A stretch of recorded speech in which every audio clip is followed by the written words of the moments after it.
millettik, iki devlet. Eyni arzu, eyni niyet. Bir millettik, iki devlet. Eyni arzu, eyni niyet.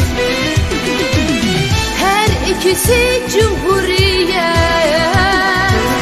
Azerbaycan, Türkiye. Her ikisi cumhuriyet. Azerbaycan, Türkiye. Azerbaycan, Türkiye.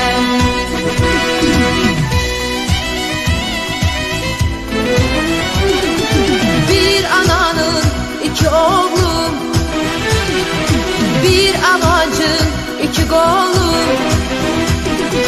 Bir ananın iki oğlum, bir amancın iki golüm.